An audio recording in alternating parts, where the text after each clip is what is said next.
Jai. Srila Pradeshta Om Vishnupada Sthita Sutta Shishimam Bhakti Pramod Puri Maharaj ki jai. Srila Pradeshta Om Vishnupada Sthita Sutta Shishimam Bhakti Vaibhav Puri Maharaj ki jai. Srila Pradeshta Om Vishnupada Sthita Sutta Shishimam Bhakti Pragyan Keshava Swami Maharaj ki jai. Srila Pradeshta Om Vishnupada Sthita Sutta Shishimam Bhakti Rakshakshi Bhargava Swami Maharaj ki jai. Srila Pradeshta Om Vishnupada Sthita Sutta Shishimam Bhakti Siddhanta Saraswati Swami Maharaj ki jai. Srila Pradeshta Paramahansa Srila Gokishara Swami Maharaj ki jai. Srila Pradeshta Satyarananda Srila Bhakti Thakur ki jai. Srila Pradeshta Vaishnava Sarvabhauma Srila Jagannath Das Prabhuji Maharaj ki jai. Shri Gauri Vedanta Charya Srila Baladevi Vibhushan Bhubu ki jai. Srila Vishwanath Chakravarti Thakur ki jai. Srila Natham Srila Shamananda Prabhu Chara ki jai. Srila Krishnadas Kaviraj Swami Prabhu ki jai. Shri Rup Sanatan Bhatta Raghunath Sri Jiva Gopal Bhatta Das Raghunath Swami Prabhu ki jai. Shri Surup Damodar Rai Ramananda Shri Gopal Sri ki jai. Namacharya Shri Haridas Thakur ki jai. Prem se kaho Shri Krishna Chaitanya Prabhu Nityananda Shri Advaita Gadadhar Shri Vasari Gaur Bhaktivinoda ki jai.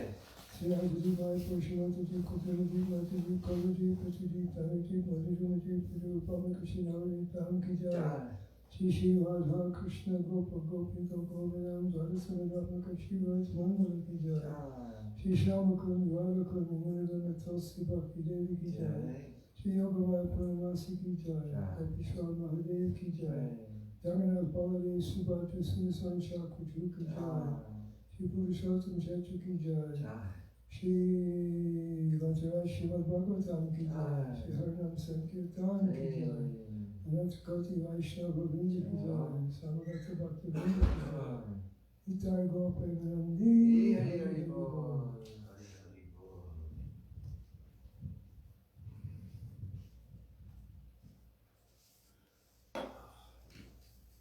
Today I'm under the weather. Feel cold.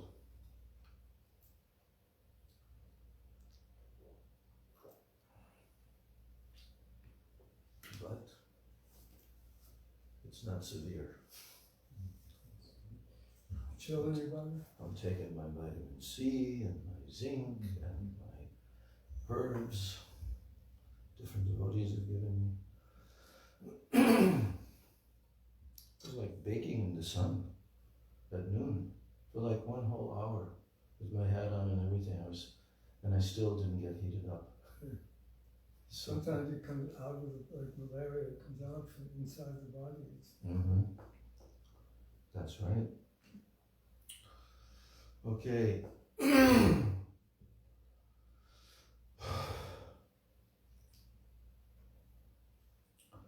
Gurave Gaurachandraya Radhikaya Tadalaye Krishnaya Krishna Bhaktaya Tadabhaktaya Namo Namo Om Jnana Timirandasya Jnananjana Shalakaya Chakshurun Militam Yena Tasmai Shri Gurave Namaha Mugam Kuroti Vachalam Bhangam Langayate Giram Yat Kripa Tamaham Bande Shri Guru Dinataranam Vancha Kalpatarubhyascha Kripa Sindhubhya Eva Cha Patitanam Pavanebhyo Vaishnavebhyo Namo Namah Namo Mahabhadannaya Krishna Prema Pradayate Krishnaya Krishna Chaitanya Namni Gaura Chishe Nama Nityanandam Namastubhyam Premananda Pradayane Kalo Kalamashanashaya Janava Pataye Namaha He Krishna Karuna Sindho Dinabandho Jagatpate Gopesha Gopika Kanta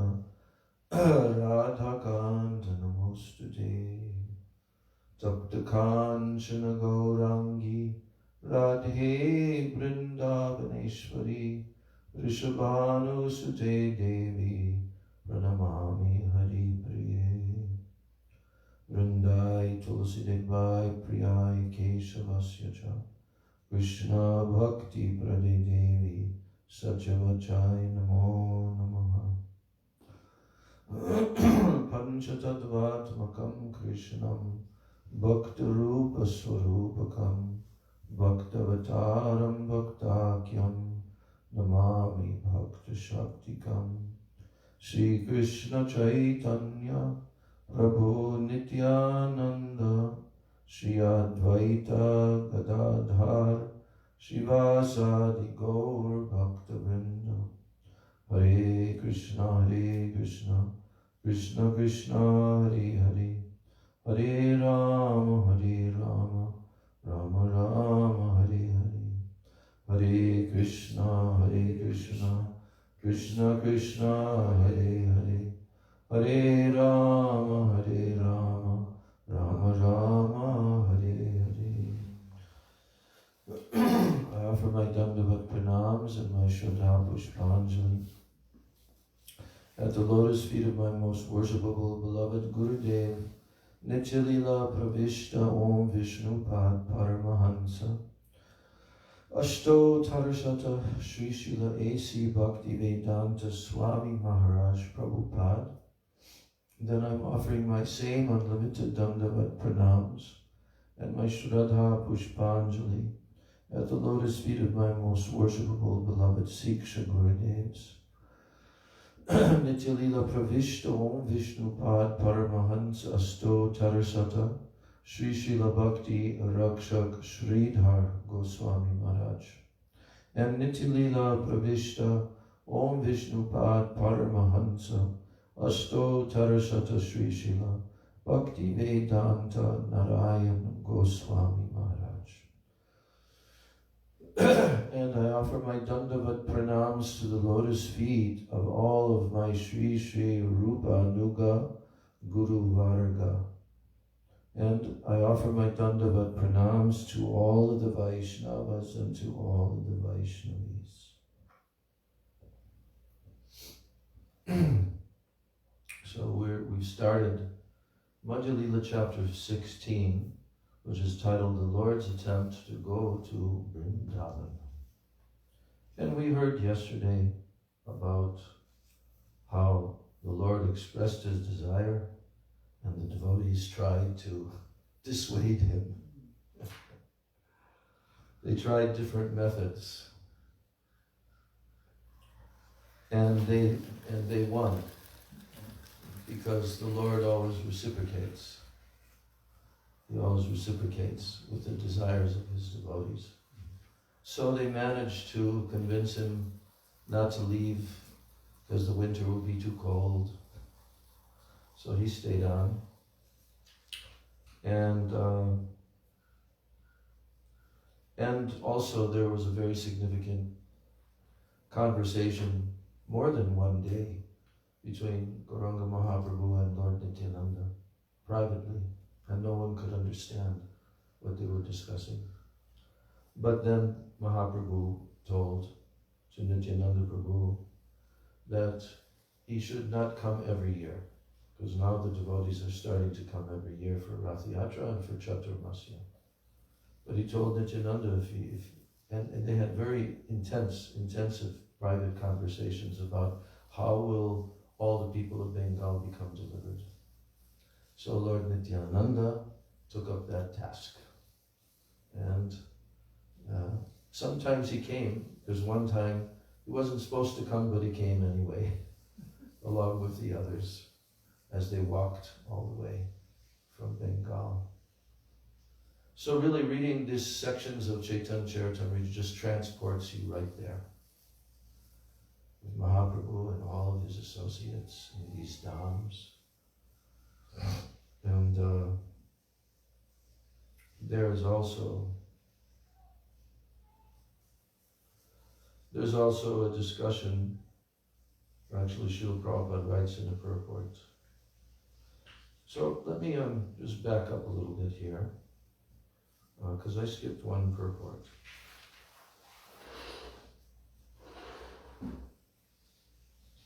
I read one purport because these are very classic Srila Prabhupada purports about how preaching and executing the desire of the spiritual master is superior to residing in the holy dham and doing your bhajan. Yes.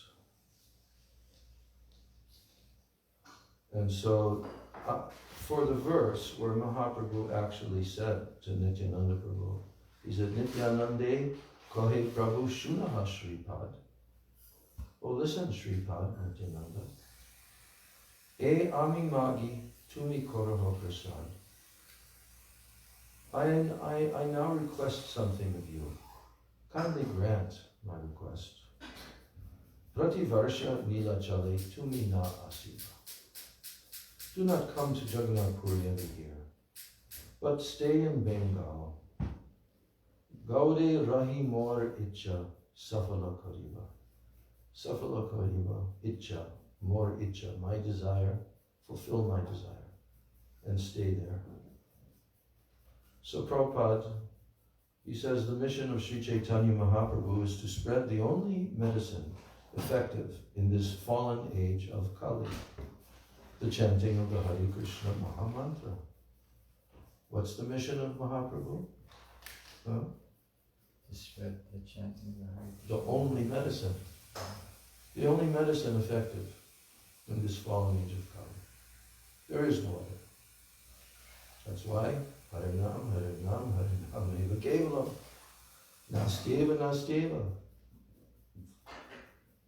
So following the orders of his mother, Sri Chaitanya Mahaprabhu was residing at Jagannath Puri.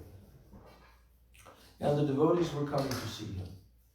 However, the Lord felt that this message must be spread very elaborately in Bengal.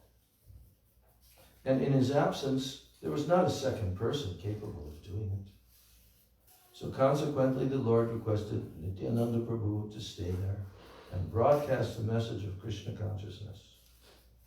The Lord also entrusted a similar preaching responsibility to Rupa Goswami and Sanatana Goswami. Nityananda Prabhu was requested not to come every year to Jagannath Puri, although seeing Lord Jagannath greatly benefits everyone. Does this mean that the Lord was refusing Nityananda Prabhu a fortunate opportunity? Here's the classic Prabhupada. No, he was not refusing Nityananda Prabhu a fortunate opportunity. One who is a faithful servant of Sri Chaitanya Mahaprabhu must execute his order, even if one has to sacrifice going to Jagannath Puri to see Lord Jagannath there. In other words, it is a greater fortune to carry out Sri Chaitanya Mahaprabhu's order than to satisfy one's senses by seeing Lord Jagannath. Greater fortune. Preaching Chaitanya Mahaprabhu's cult throughout the world is more important than staying in Vrindavan or Jagannath Puri for one's own personal satisfaction. So I'm going to add something to this, because otherwise I'm going to feel guilty. But I remember Dristadumna telling about when he took sannyas from Srila Prabhupada in 1976. He described he went into Prabhupada's room. That's where, up in the Chandradani Mandir, and Srila Prabhupada, he didn't actually give him the sannyas mantra. I mean, voice by his voice to ear. He gave it on a piece of paper. That was interesting for me to hear, because Gurudev said, Swamiji did not give real sannyas, but I am giving real sannyas. At any rate, the point I'm making is that he said that Srila Prabhupada, because he was sitting in front of Prabhupada's floor desk, you know. And Prabhupada reached over him. He said, put his hand on his head, and he blessed him, and he said, I bless you that you should preach everywhere for 10 years, and then you come to the Dham and do chanting and bhajan. He told him that. So it's not that Srila Prabhupada was against that, not at all. But he knew, first of all, what he's saying here is the fact. Everyone should sacrifice to preach Chaitanya Mahaprabhu's movement. Yeah. But at the same time, what is Chaitanya Mahaprabhu's movement? We see that our Gurudev, he was certainly not forbidding devotees to come to the Dham every year, or even to stay in the Dham, but he wanted everyone to do service. Service and preaching. But Gurudev, his mood was to bring people deeper into Vrindavan. Not only visiting, but also worshipping the Dham, also doing bhajan, also trying to follow in the footsteps of the 6 Goswamis and of our acharyas. But certainly Srila Prabhupada was much more restrictive. But even despite that, he wanted his disciples to be able to live in the Dham. And I remember in 1975, you were there also, the first time that I went, then it so happened that at that time, Srila Prabhupada had told the GBC members that he wanted every GBC zone to give 6 men for his projects in India, that they will come and they can stay for 6 months, and then they'll rotate from each zone. Do you remember that? Yeah, I sent them. Yeah. Contributed. Okay. So I approached Rupanuga, who at that time kind of was filling in for the absent Bali and his bride. So, you know, and now I'm in India. And so I said to him, you know, I heard that Prabhupada wants 6 men from each zone. So I'm already here. So I'm requesting that I can stay here. They said, okay. So anyway, you know, that was Srila Prabhupada's desire. And, but the overall picture, I mean, after all, did Prabhupada not stay in Vrindavan for years on end? Huh? Yeah, I think it was practically from, what was it, 1954 perhaps, when he first came to Mathura, you know, and he didn't leave till 1960, that's 11 years, right? So, but his motivation and his objective was to prepare himself to go to the West and carry out the mission, which if he didn't do that, we wouldn't be sitting here talking about this. So, anyway, just wanted to add that little bit too, because doing Nam Bhajan purely is also one of the greatest contributions to Mahaprabhu's movement. But as Gurudev used to say, that preaching is the what of bhajan? Preaching is the what? Fruit. No. Preaching is the blank of bhajan. The result? He said, it is the belching of bhajan. Like fruit. Huh? Like fruit. No, but this is different. When This you is, you have now done bhajan and you've belched. Belching means what? You had a satisfying, you were hungry, you ate a meal, now you've belched. So the preaching is the belching of bhajan. Never heard that one? Yeah. Ah. Yeah, Gurudev told me that your Use the attachment. mic. Oh.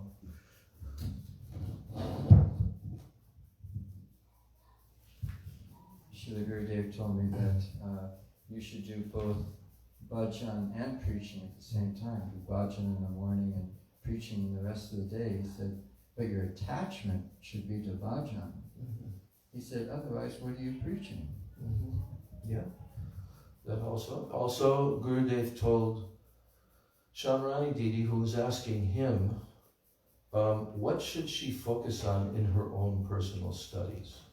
Should she focus on the subject matters for preaching or for her own nourishment?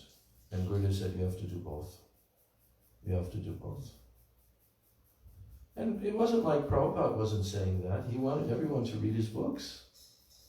He wanted everyone to read all of his books. It's also in his purports. And not only that, but he said, if you don't read all of these books, then you will gradually fall down. There's a purport like that in Chaitanya Charitamrita. Also, I forget what Bhaktisara Maharaj's previous sannyasi, Drishti Maharaj. Yeah, so I was thinking, I want to ask a question. 76 was the year that Tamal Krishna Goswami had told Prabhupada that he is our way into China because his parents have business. Their business is also established in China. And so Prabhupada was always thinking how to spread Krishna consciousness everywhere, even behind the different bamboo or iron curtains. So in that way, he certainly must be thinking, oh, I want him to be there in China. Yeah, but he said 10 years. Mm-hmm. And then I bless you that you can come and stay in the Dham and do bhajan. You know? So, but you have to also, when someone of that stature blesses, well, you have to accept the blessing, right? You have to accept. Accepting the blessing doesn't mean that you just sit and wait for some shower to descend. You pursue what is the desire of Sri Guru. Okay, so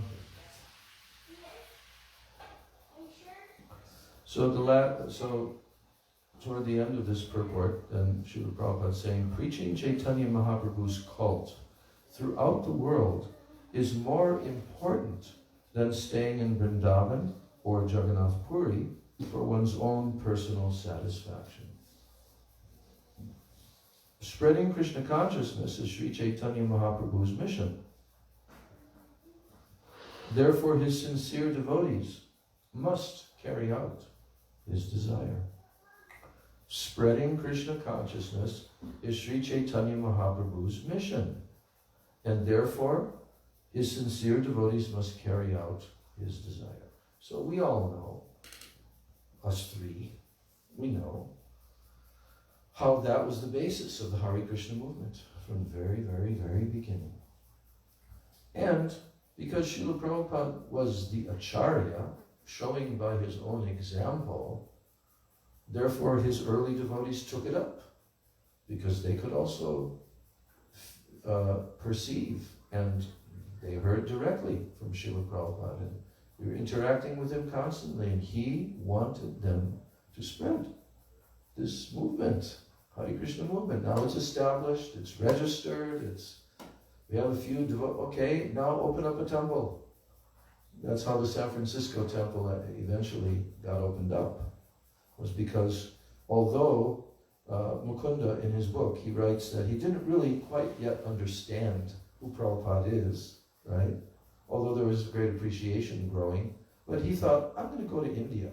My wife and I, we're going to go to India. So when they came to Srila Prabhupada and told him that, I'm sure that Prabhupada didn't show,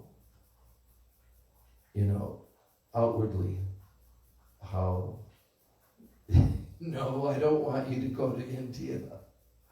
But, India, anyway, Prabhupada gave his blessings to them because they came for that.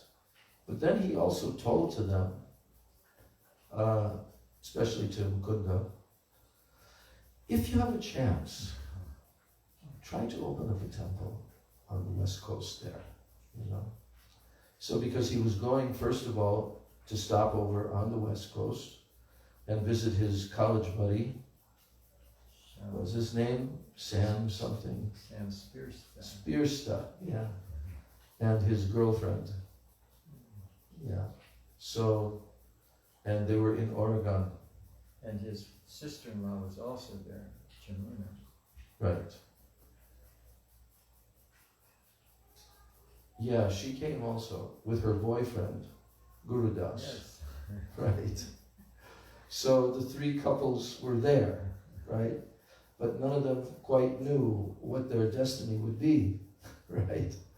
So anyway, he tells the story in his book. It's one of the, I appreciate that part so much because it's like, when Krishna wants something to happen, he makes it happen. When his pure devotee wants something to happen, Krishna makes that happen. So he told about how they were living right next to a big lookout tower. That was his job, to look for forest fires, you know, in the forest of Oregon. And then they had a cottage below.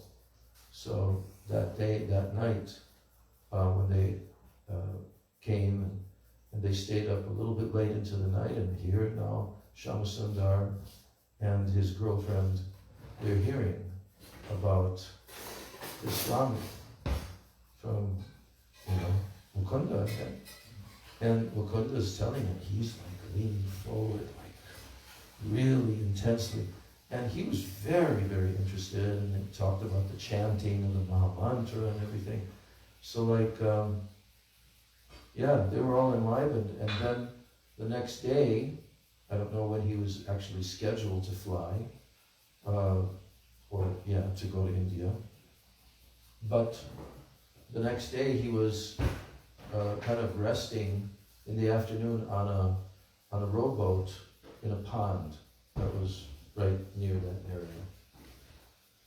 Do you remember reading that? You just remember, and Yeah, reminded by reminding. your speaking. Right. And he's like dozing off, and he's having like a daydream. And then he said, he suddenly saw all of these ominous visions in his mind about how India, there's war, and there's so much chaos and everything like that. Krishna gave him that vision, and all of a sudden he woke up and he said, I don't think we're going to go to India. And then they made the plans, then they came down to San Francisco, the three couples, yeah, and it all began. So, you know, Srila Prabhupada, if he had not had that mood, and if he himself had not also shown by his own example, his struggling alone, you know, then his early disciples would not have caught that up, you know. But really, because Prabhupada was leading and he had demonstrated that even in old age, now he's coming just to fulfill the desire of the spiritual master. That was the central theme, and all the devotees knew that, you know, why he's here with us. So they also took up the same mood of Srila Prabhupada. We have to fulfill the desire of our spiritual master, you know, isn't it? Yeah, that's how it happened. And even when I joined 4 years later, in 1970, you know, that's what was taking place during those 4 years, you know, how the different temples were gradually starting. And then all of a sudden, Srila Prabhupada is going to go back to India. Nobody knows exactly for how long, but he's going back to India to start his movement. And he's going to have the what was it called? The World Sankirtan Party. That's what Prabhupada called it. And he assembled these different devotees. Vyala was fortunate to go and be part of that. Came a little after the first crew. But, while that was going on in India for the whole year, I was just turning 18 years of age and standing on the streets of Chicago through that whole year, through that whole winter, with Paramahansa, Paramajakacharya, and Bahulasva, the four of us, and just doing 6 hours every day of Sankirtan. And we were not the only ones. Every single temple was going out all day long on Sankirtan and preaching, right? Right from the founding of the first West Coast temples, LA, San Francisco, Shri Guru Gauranga, Gandhar Giridhari Shri Radha Govinda Jiv Ki Jai, Nitai Gauranga Ki Jai. Yeah, and so that year was the explosion year, the Hare Krishna explosion. Although it was already exploding, but this was a much bigger explosion that one year, because while Prabhupada was gone, then various temples were opened up. Good old Bhagavan did his part and opened up three temples in the Midwest, 3 or 4, and it was happening all over the country and even all over the world. It was happening, You want to add something, Mike? Looks like you want to add something. I was just thinking, because I was here in California, all there was San Francisco and Los Angeles. San Francisco was opened in 67, right. Los Angeles in 68, yeah. And nothing else until the end of 69. Yeah. And then it was Laguna Beach and Santa Barbara at the same time. Yeah. And then just a couple months later, San Diego. Then that was already 1970. And then that year, you're right, it's just like... Yeah, I mean, you could it would be interesting to see the chronology of which temples opened up when, year by year, That would be interesting to see. But there were so many small temples. They went to Texas and they went, Well, they went to Texas in 1970. That's what I mean. Yeah. The only thing. Yeah, well, the 4 sannyasis, they were supposed to go, and that's when Brahmananda decided to go to Africa, and, The only other temples I remember were like Seattle was opened in 68, and Santa Fe, all places, I think also at that time. But at least in the whole western region, that was it until then it started really. I think maybe on the East Coast, perhaps Florida also was starting to open. That's 1970. Yeah. In the 60s, there were so few. You could look at the Bhakti Godheads in the 60s, it's like a little dozen maybe.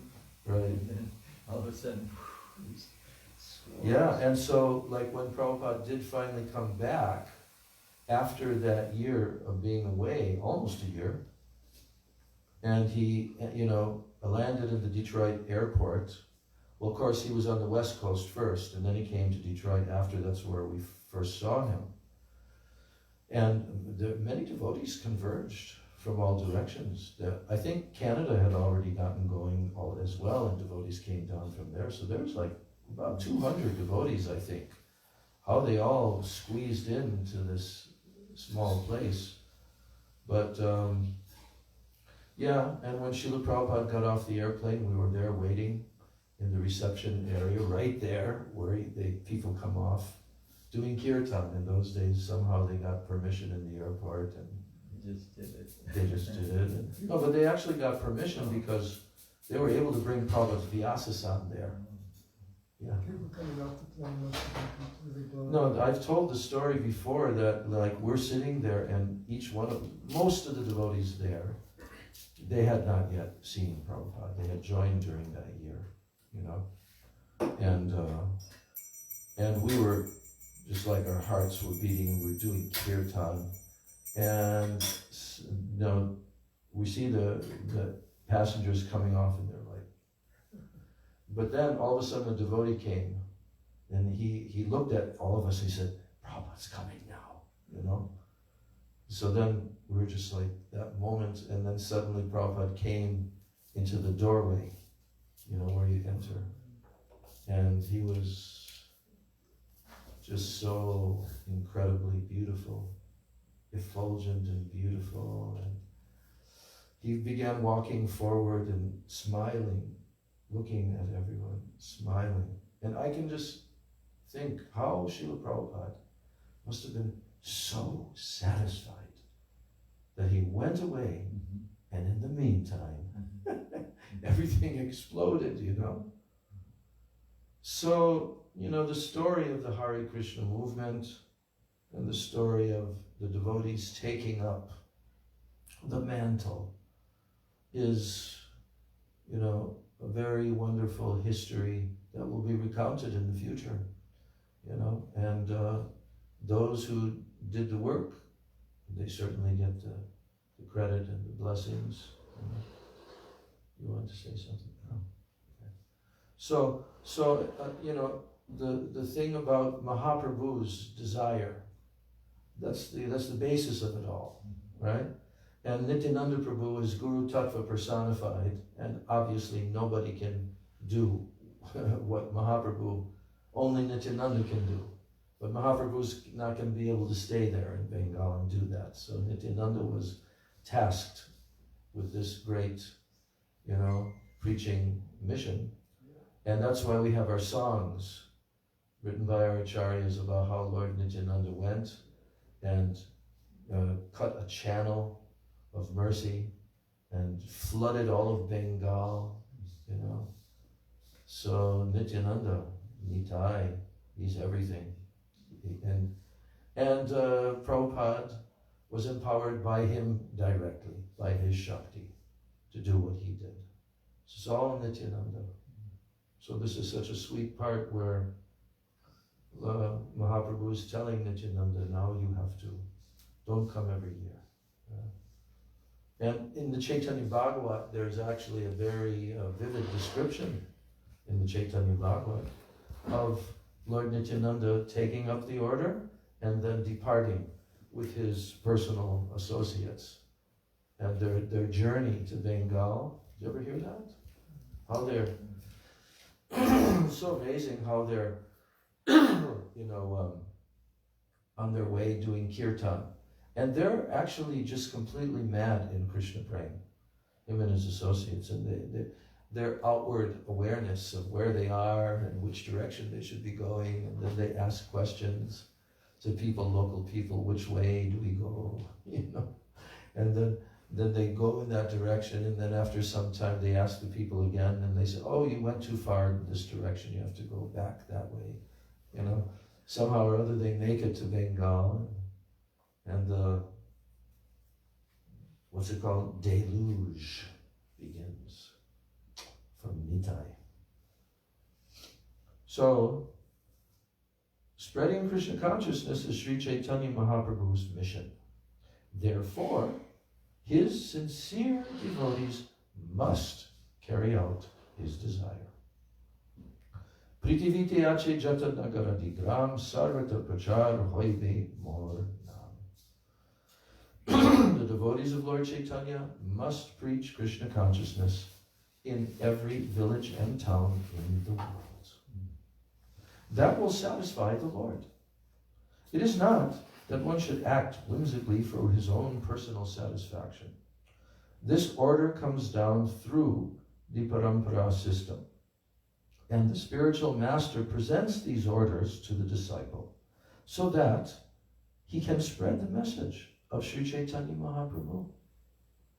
It is the duty of every disciple to carry out the order of the bona fide spiritual master and spread Lord Chaitanya's message all over the world.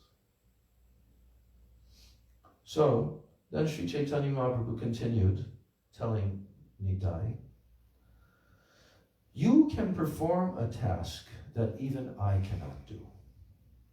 But for you, I cannot find anyone in Gauda Desh who can fulfill my mission there. So now there's another purport. Prabhupada's not going to let these particular verses go by without making his appropriate commentary. Now Prabhupada says Lord Chaitanya's mission is to deliver the fallen souls of this age. Is it not? Yes, that's his mission. So in this age of Kali, practically 100% of the population is fallen. Sri Chaitanya Mahaprabhu certainly delivered many fallen souls, but his disciples mainly came from the upper classes. For example, he delivered Srila Rupa Goswami, Sanatana Goswami, Sarvabhauma Bhattacharya, many others who were socially elevated but fallen from the spiritual point of view. Srila Rupa and Sanatana Goswamis, they were situated in government service, and Sarvabhauma Bhattacharya was the topmost scholar of India. Similarly, Prakashananda Saraswati, he was a leader of many thousands of Mayavadi sannyasis. It was Srila Nityananda Prabhu, however, who delivered persons like Jagai and Madhai. So therefore, Lord Chaitanya says, Amar Dushkara Karma Toma Hoite Hoi. Jagai and Madhai were delivered solely by Nityananda Prabhu's mercy. So when they injured Nityananda Prabhu, Lord Chaitanya became angry and he decided to kill them with his Sudarshan Chakra. But Nityananda Prabhu saved them from the Lord's wrath and he delivered them. In the incarnation of Gaura Nitai, the Lord is not supposed to kill demons, but he is supposed to deliver them by preaching Krishna consciousness. In the case of Jagai and Madhai, Sri Chaitanya Mahaprabhu was so angry that he would have immediately killed them. But Nityananda Prabhu was so kind that he not only saved them from death, but he elevated them to the transcendental position. Thus, what was not possible for Sri Chaitanya Mahaprabhu was carried out by Nityananda Prabhu. Similarly, if one is true to Gaur Nitai's service in the disciplic succession, he can even excel Nityananda Prabhu's service. Again, similarly, if one is true to Gaur Nitai's service in the disciplic succession, he can even excel Nityananda Prabhu's service. This is the process of disciplic succession. Nityananda Prabhu delivered Jagai and Madhai, but a servant of Nityananda Prabhu, by his grace, can deliver many thousands of Jagais and Madhais. That is the special benediction of the disciplic succession. One who is situated in the disciplic succession can be understood by the result of his activities. This is always true as far as the activities of the Lord and his devotees are concerned, and therefore Lord Shiva says, Aradhananam sarvesham Vishnur aradhanam param tasmat parataram devi tadyanam samarchanam. Lord Shiva says in the Padma Purana, of all types of worship, worship of Lord Vishnu is best. And better than the worship of Lord Vishnu is the worship of his devotee, the Vaishnava. So by the grace of Vishnu, a Vaishnava can render better service than Vishnu. That is the special prerogative of a Vaishnava. The Lord actually wants to see his servants work more gloriously than himself. For instance, on the battlefield of Kurukshetra, Shri Krishna provoked Arjuna to fight because all the warriors on the battlefield were to die by Krishna's plan. Krishna himself did not want to take credit. Rather, he wanted Arjuna to take credit. Therefore, he asked him to fight and win fame. Here's the verse, Bhagavad Gita chapter 11, verse 33. Tasmat tvam utishta yasho labhasva jitva shatrun bhunkshya rajyam samriddham mayaivaite nihata purvameva nimittamatram bhavasavyasachi. Therefore, get up, prepare to fight, and win glory. Conquer your enemies and enjoy a flourishing kingdom. They are already put to death by my arrangement, and you, O Sabyasachi, can be but an instrument in the fight. Yes, Prabhupada would quote that line. Wielder of the bow. Hmm? Wielder of the bow, Sabyasachi. Yes. So thus, the Supreme Personality of Godhead gives credit to a devotee who performs any heavy task perfectly. Hanumanji, or Vajrangaji, the servant of Lord Ramachandra, serves as another example. It was Hanumanji who jumped over the sea in one leap and reached the shore of Lanka from the shore of Bharatvarsha. And when Lord Ramachandra chose to go there, he paved the way with stones, although by his will, the stones were able to float on the sea. If we simply follow Sri Chaitanya Mahaprabhu's instructions, and we follow in the footsteps of Sri Nityananda Prabhu, this Krishna consciousness movement can advance, and even more difficult tasks can be performed by the preachers remaining faithful to the service of the Lord. Nice purport, huh? So now Nityananda replied to Mahaprabhu, Nityananda kohe, ami deha tumi pran. Deha pran binna nahi eto praman. Nityananda replied, O Lord, you are the life, you are the pran, and I am the deha, I am the body. There is no difference between the body and life itself, but life is more important than the body. Achintya shakti karo tumi tahara ghatan, je karaho se kori nahika niyam. By your inconceivable energy, you can do whatever you like, and whatever you make me do, I do without restriction. So, purport, as stated in the beginning of Srimad Bhagavatam, verse 1, Tene Brahma Hrida Ya Adi Kavaye. Lord Brahma is the first living creature within this universe, and he is also the creator of this universe. How is this possible? Although he is the first living entity, Lord Brahma is not in the category of Vishnu Tattva. Rather, he is part of the Jiva Tattva. But nonetheless, by the grace of the Lord who instructed him through the heart, Teni Brahma Hrida, Lord Brahma could create a huge universe. So those who are actually pure devotees of the Lord are instructed by the Lord through the heart, where the Lord is always situated. Ishwara Sarvabhutanam. On the next line, Hrideshe Arjuna Tishtati, 1861. If he follows the instructions of the Supreme Personality of Godhead, the living entity, even though an insignificant creature, can perform the most difficult tasks by the Lord's grace. Lord Krishna confirms this in the Bhagavad Gita 10:10. Tesham satata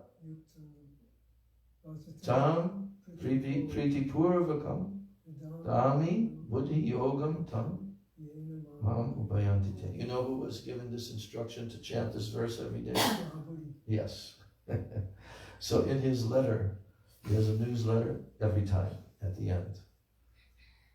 He repeats this.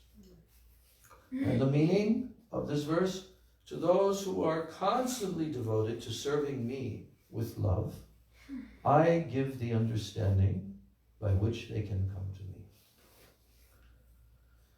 Everything is possible for a pure devotee. Everything is possible for a pure devotee, because he acts under the instructions of the Supreme Personality of Godhead. Through his inconceivable energy, the Lord's, a pure devotee can perform tasks that are supposed to be very, very difficult. He can perform tasks not even previously performed by the Lord himself. And therefore Nityananda Prabhu told Sri Chaitanya Mahaprabhu, Jai karaha se kari nahika niyam. I do not know by what regulated principle I am carrying out this wonderful work, but I know for certain that I will do whatever you desire. Nityananda told Mahaprabhu.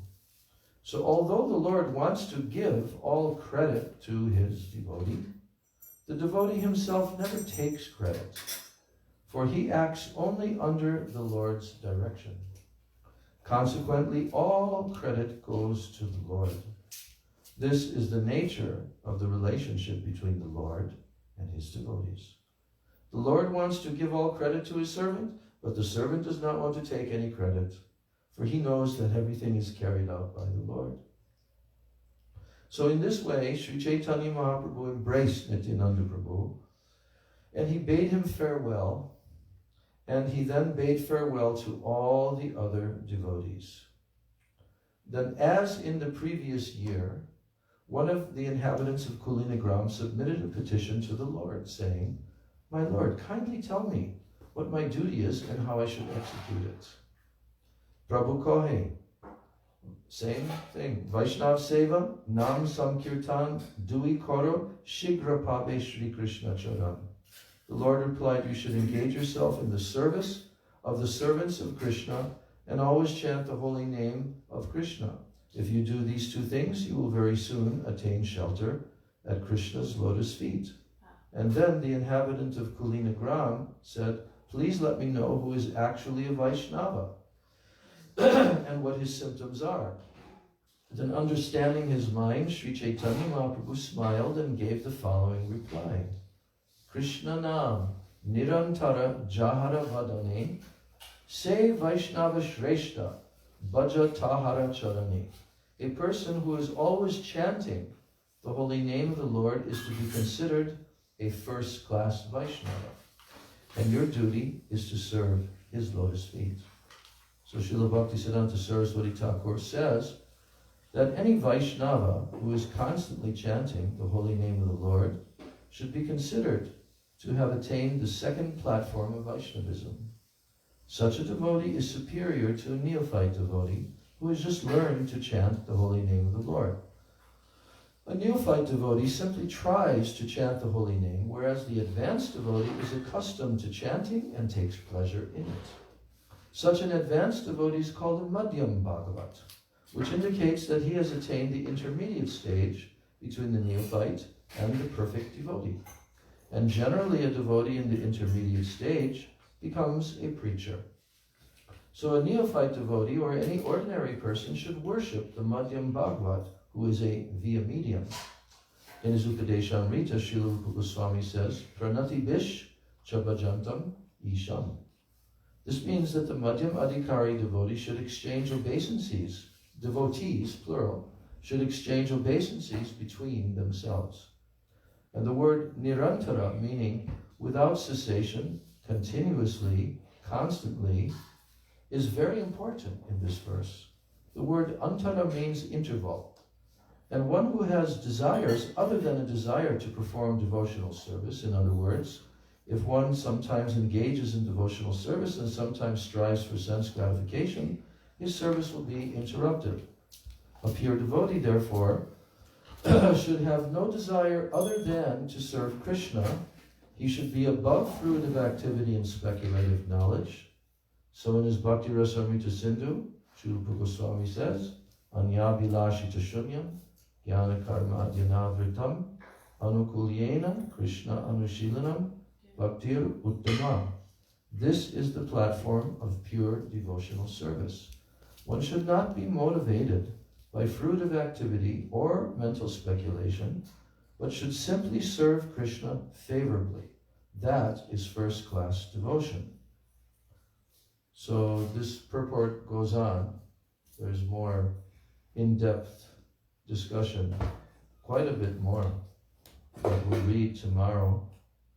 But it's very interesting to study this topic of Mahaprabhu's 3 answers in 3 consecutive years. That each year they asked him, what should we do? And he said, you do this, right? Chant the Harinam, serve Krishna, serve the Vaishnavas. And then they asked him, how can we recognize which Vaishnava to serve? And then he said, in the first year, Kanishta level. But that was interesting discussion about who is a Kanishta. Second year, Madhyam, and then there will be a third one, where he's talking about the Uttam. So today we read from Sri Chaitanya Charitamrita about the desire of the Lord to spread Krishna consciousness throughout the world. Gaur Premanand. Maharaj, when Bhakti Vichar Vishnu Maharaj was here, he gave classes on that. He was saying, like, you guys are grihastas, you guys gotta do these. Yeah. How is it possible that anyone could exceed the service of Lord Nityananda? Well, we just heard. by the will of the Lord and the empowerment of the Lord. They can not actually exceed it, but outwardly it appears that they're doing more like that. Even Gurudev said that, Swamiji wants me to even exceed his seva. So he has done something like, 15 world tours, but I have done 33. So they like that. When the Lord likes that, and the pure devotees like that, when their followers can exceed what they've done. Gaur Premanand. Pancha kalpatarubhascha kipa sindhubheva cha patitanam pavanebhyo vaishnavebhyo namo namaha. Sri Chaitanya Charitamritam ki jai.